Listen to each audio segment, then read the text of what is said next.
ताकि वह इंसान ही नहीं, कुछ लोग तो यह तक मानते थे कि वह सदियों पुरानी आत्मा है जो इस पेड़ से जुड़ी हुई है। वह धीरे धीरे करीब आया।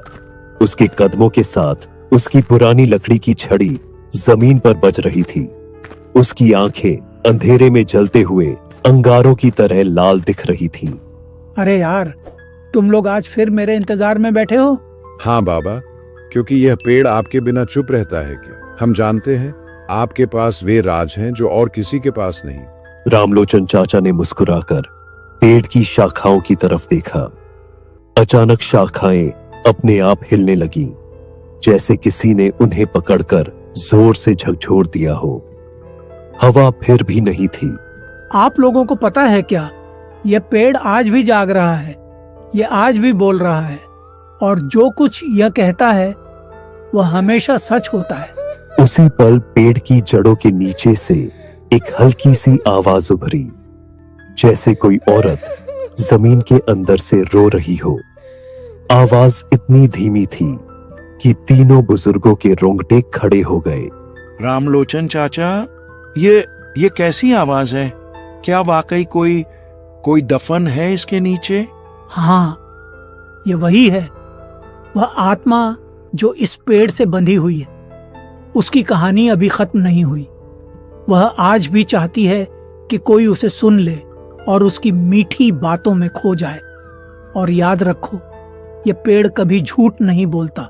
रामलोचन बाबा धीरे धीरे पेड़ के नीचे आकर बैठ गए। जैसे ही रामलोचन बाबा कहानी शुरू करने वाले थे, अचानक दूर से किसी के कदमों की आहट सुनाई दी। सभी बुजुर्ग चौंक गए। अंधेरे में से एक अजनबी प्रकट हुआ। उसके कपड़े धूल से भरे हुए थे, चेहरा थका हुआ और कंधे पर एक पुराना थैला।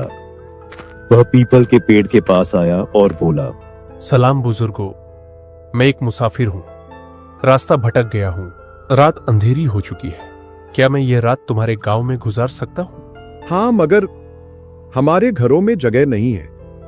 ये गांव छोटा है, सबके घर तंग हैं। मैं दिन भर चलता रहा हूं, पैरों में ताकत नहीं बची। सिर्फ एक रात की बात है, सुबह होते ही निकल जाऊंगा।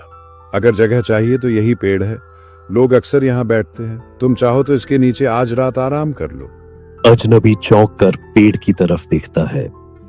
इसकी छाया में अजीब सी सनसनी है। पेड़ के नीचे अंधेरी रात है, मगर खैर छत तो है ही नहीं। सोच लो यात्री, यह पीपल का पेड़ आम नहीं है। जो इसके नीचे रात बिताता है वह अगले सुबह वैसा नहीं रहता जैसा सोते समय था। बुजुर्गों, मैंने पहाड़ों में रात बिताई है, कब्रिस्तान के पास भी सोया हूं। एक पेड़ मुझे क्या नुकसान पहुंचा सकता है? हमने अपनी आंखों से लोगों को बदलते देखा है। नहीं जानता कि यह पेड़ किस वक्त जाग उठे।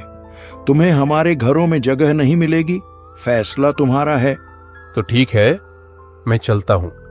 अगर गांव में कोई जगह नहीं मिली तो आखिरकार रात बिताने के लिए मुझे यह पीपल का पेड़ ही ढूंढना पड़ेगा। रात गहरी हो चुकी थी। गांव की गलियां सुनसान और डर से भरी हुई थीं।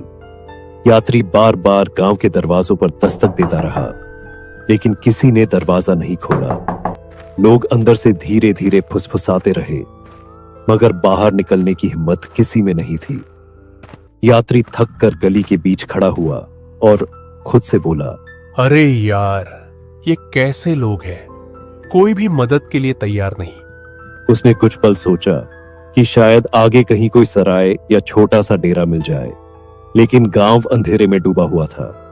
हर खिड़की के पीछे डर से भरी आंखें उसे देख रही थीं।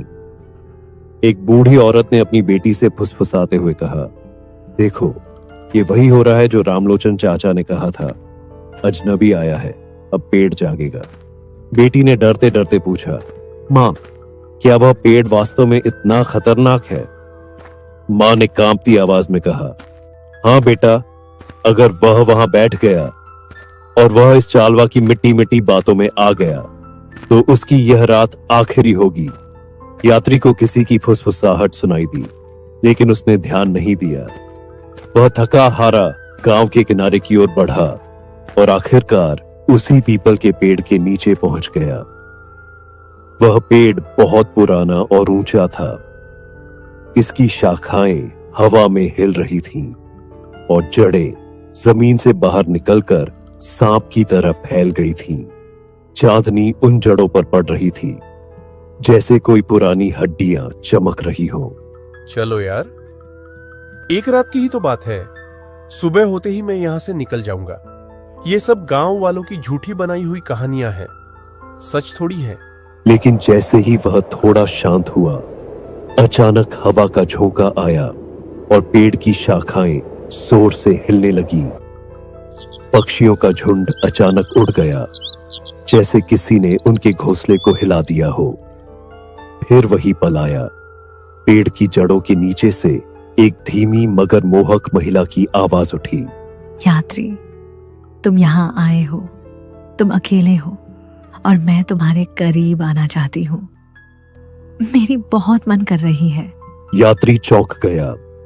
उसकी आंखें फटी की फटी रह गईं। उसने ध्यान से सुना तो आवाज और साफ सुनाई दी। उसका दिल डर और जिज्ञासा से कांपने लगा। ये किसकी आवाज है? यहां तो कोई औरत है ही नहीं।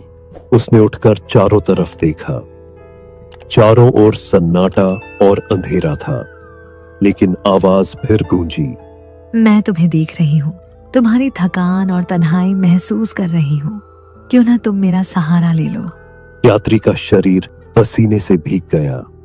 वह जानता था कि यह आम बात नहीं है, लेकिन उसके दिल में एक अनोखी आकर्षण पैदा हो गई, जैसे आवाज उसके दिल पर असर डाल रही हो। तुम कौन हो और कहां हो? सामने आओ। इस बार आवाज और करीब से सुनाई दी, जैसे जमीन के अंदर से कोई बोल रहा हो। अगर तुम मुझे देखना चाहते हो तो मेरी तरफ झुक कर देखो, जड़ों के बीच। और मैं जो कह रही हूं वही सच है। अभी तुम बस ये मंत्र पढ़ो और मैं तुम्हारे सामने आ जाऊंगी। यात्री झुक गया। जड़ों के बीच जमीन में हल्की सी दरार थी। वहां से ठंडी हवा और धीमी सरसराहट निकल रही थी। अचानक उसे लगा जैसे कोई नरम हाथ उसके चेहरे को छूने की कोशिश कर रहा हो। वह पीछे हट गया और कांपती आवाज में बोला, यह सब मेरा वहम है। मुझे डरने की जरूरत नहीं। लेकिन तभी उस औरत की आवाज फिर से आई, मगर इस बार और भी मीठी थी। तुम डरते हो, मगर तुम जानते हो कि तुम मुझे चाहते हो। अगर तुम दम दरूद पढ़ोगे तो शायद मैं तुम्हारे सामने आ जाऊं। मगर अगर तुम मेरी बात सुनोगे तो हम दोनों हमेशा के लिए साथ रहेंगे। यात्री ने कांपते हुए हाथ जोड़े और मंत्र पढ़ना शुरू कर दिया। उसके शब्द हवा में घुल गए। एक पल को ऐसा लगा कि आवाज गायब हो गई है, लेकिन अगले ही पल जड़ों के बीच से एक काला धुंध निकलने लगा। धुंध ने धीरे धीरे औरत का रूप ले लिया। चांदनी में एक खूबसूरत औरत प्रकट हुई। उसके बाल कमर तक लहरा रहे थे, आंखें चमक रही थीं और होठों पर एक अजीब सी मुस्कान थी। मैं तुम्हें आजाद कर रही हूं।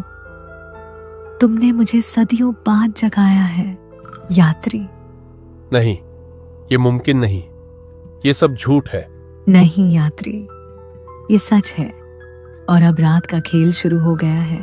यात्री के चारों ओर साए लंबे होने लगे और वह औरत अपनी शक्ल में नजर आने लगी। पेड़ की जड़ें हिलने लगी और जमीन में दरारें फैलने लगी। फिजा में धीमी धीमी सरगोशियां गूंजने लगी। यात्री, यहाँ रात मत बिताओ।